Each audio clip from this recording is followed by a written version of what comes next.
We only found a piece of black cloth, soft as velvet, lying quietly on the empty bed. Lars is gone. No one heard a thing except for the wind howling through the window. And I should have believed him when he screamed that a faceless angel was standing outside. This journal entry, dated 1702 from Germany, was far from unique. In Romania, he was called Emil Subzayar. In Sweden, rural parents warned their children not to wander into the woods or the tall man would take them away. In Japan, old tales speak of Noparabi, the faceless ghost who silently follows you.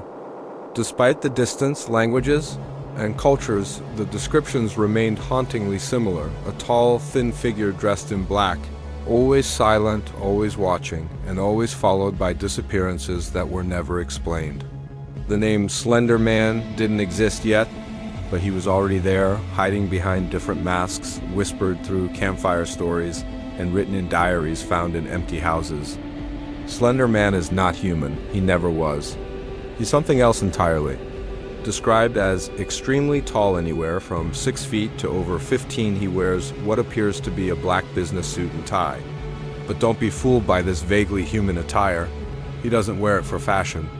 It's part of his camouflage, his way of slipping through our society undetected. He has no eyes, no nose, no mouth, only a pale, smooth surface where a face should be. But somehow, even without eyes, he sees you. Some say he can stretch his limbs like tendrils.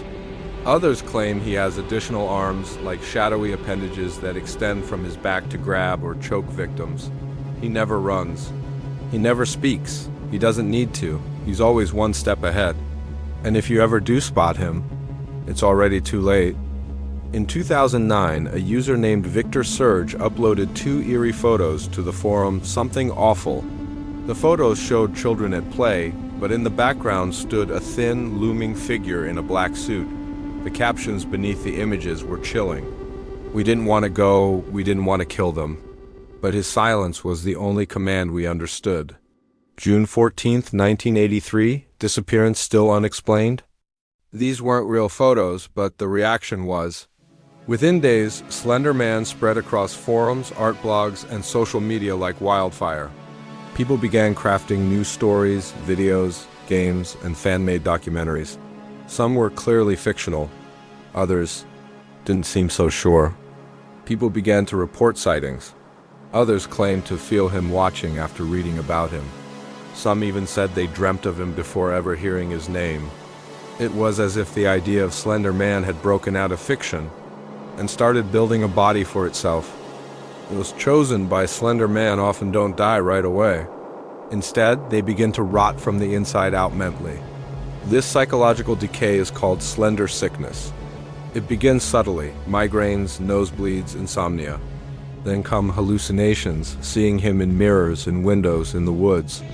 Whispers begin, sometimes in dreams, sometimes while awake. Victims report feeling like they're being watched constantly. Animals become skittish around them. Technology malfunctions near them. One survivor wrote in their journal, "He's always at the edge of my vision. I see him standing across the street, unmoving, but when I blink, he's gone. I thought it was just me, but now my dog won't come near me." Eventually, the victim either vanishes or becomes something else entirely. Slender Man doesn't always act directly. Often, he uses proxies, humans under his influence or control. These proxies may appear normal at first, but they change. They become secretive, isolated, and paranoid. Some speak in riddles or repeat chilling phrases like, "He watches through me. We are his voice. Silence is the price." In some cases, proxies act violently, abducting others, destroying evidence, or even leaving cryptic drawings and symbols behind. There's one terrifying truth behind all of this. You don't choose to be a proxy, Slender Man chooses you. And once chosen, there's no going back. There are whispered rumors of underground groups monitoring Slender Man. Their names vary: the organization, Optic Nerve, Anti-S Walker Unit, and most famously, the SCP Foundation. According to leaked SCP files, Slender Man is designated SCP-582, codenamed The Bundle, a memetic entity that brings fiction to life. If someone writes about him, he manifests accordingly. If someone imagines him, he adapts. If someone fears him, he grows. The SCP directive? Erase every story, post, or media involving Slender Man, but it may be too late, because the more people read about him, the more real he becomes. In 2011, a black piece of cloth was found in the woods of Oregon, near the site of a child's disappearance. Tests showed it was not made of any known textile. It emitted a low-level radiation the lab couldn't identify later, nicknamed Sigma radiation. Here's where it gets eerie. The same radiation was also found in victims of another entity, the Rake, a pale, animalistic humanoid creature said to haunt remote woods and attack at night. Some researchers believe the Rake and Slender Man are connected. Perhaps two forms of the same intelligence. One mind, two bodies. One whispers, the other strikes.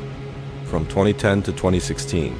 More than 30 cases of missing children were recorded across rural parts of the United States, many without resolution. In some cases, grainy security footage shows a tall, dark figure, slender, faceless, just barely visible behind a tree or a fence. One girl, age 9, was found in a clearing 4 days after vanishing. She had no injuries, but she spoke just one sentence.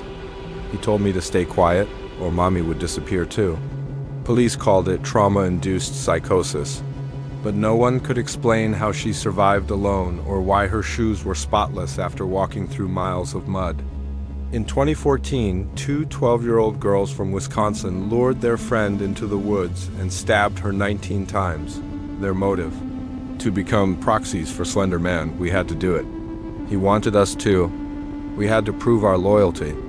The victim miraculously survived, but the case shook the nation. Psychologists debated whether Slender Man was to blame or if it was simply a twisted fantasy. But those who followed the story closely noticed something else.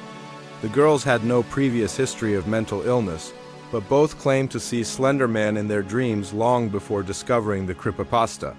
Coincidence? Or a manifestation? Slender Man is unlike any myth before him. He doesn't live in the woods or the shadows. He lives in stories, in whispers, in images shared online. The more you read about him, the more vivid he becomes. The more you imagine him, the more likely he is to appear. The more you fear him, the more you feed him. Right now, he's not near your house. He's in your memory. He's growing in your thoughts. And when you close your eyes tonight, he'll still be there. You've just watched the full, terrifying tale of Slender Man, a myth that may no longer be just a myth. Have you ever seen something you couldn't explain? Heard a whisper when no one was around? Spotted a tall shadow out of the corner of your eye? Leave your story in the comments. And remember, some things become real just by being told. Don't forget to like, subscribe, and turn on notifications to join us for the next dark chapter in our exploration of modern legends, because next time, the story might be about you.